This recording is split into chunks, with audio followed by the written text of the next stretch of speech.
It is now time for a look at the two superpowers who are uniting military to be prepared for a possible war scenario, namely Russia and China, and the threat, the U.S.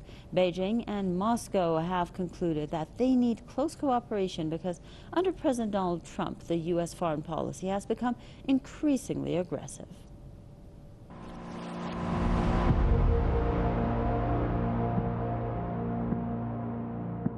China has a very powerful military, and it seems very serious about making it more effective. The People's Liberation Army has recently unveiled advanced weapons and military hardware. 2 state-of-the-art warships with long-range air defense and anti-submarine capabilities are just some of the latest additions to its naval fleet. This is China's first domestically built aircraft carrier. The massive vessel was launched last year as part of an extensive program to modernize the armed forces. The aircraft carrier is considered the symbol of Beijing's determination to boost its defense capabilities. Leaked internal military documents show Beijing is rapidly expanding its armed forces to protect its interests around the world.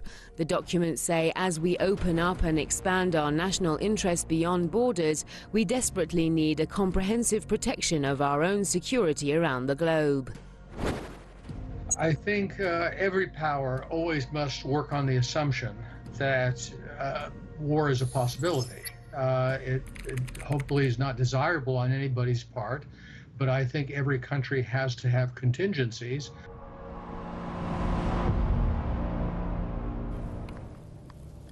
Now, Russia and China have grown so close militarily that there have been calls from within those two countries to form a bloc.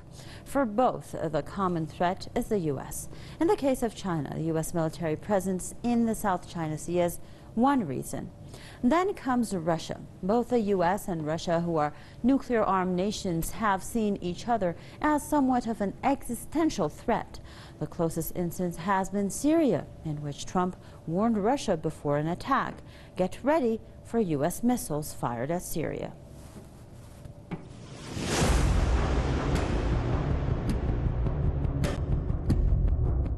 The growing military might of the Asian power is causing jitters in Washington. The United States has made no secret of its concerns about China's expanding global role.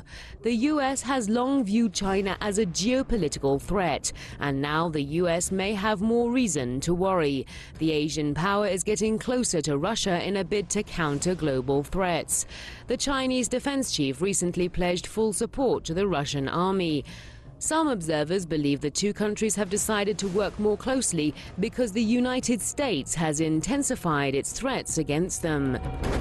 Given the provocative way that I'm sorry to say that U.S. forces have been behaving with respect to areas of vital concern to both Russia and China, almost as though American policymakers desired to push Russia and China into each other's arms, it is not unexpected that those two countries would be working very closely together. Beijing and Moscow seem to have concluded that they need the close cooperation because under President Donald Trump, U.S. foreign policy has become increasingly aggressive.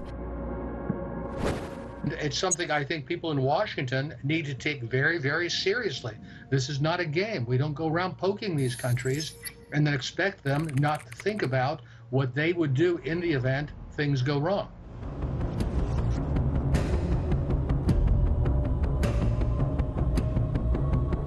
The United States is trying to pressure the People's Republic of China on several fronts. One of the hotspots is the South China Sea. China, Vietnam, the Philippines, Taiwan, Malaysia, and Brunei are engaged in bitter territorial disputes there. The United States has deployed military ships and aircraft near some of the disputed islands. Observers believe the U.S. wants to contain the Asian power's influence in the strategic sea. Another major front is trade. The U.S. has practically launched a trade war against China, triggering retaliatory measures by Beijing. The situation could spiral out of control and send shockwaves throughout the world. China's economic and military status is improving rapidly, and the US seems to be worried about that. Observers believe there is not much the US can do to prevent the Chinese from projecting power and exercising influence around the world.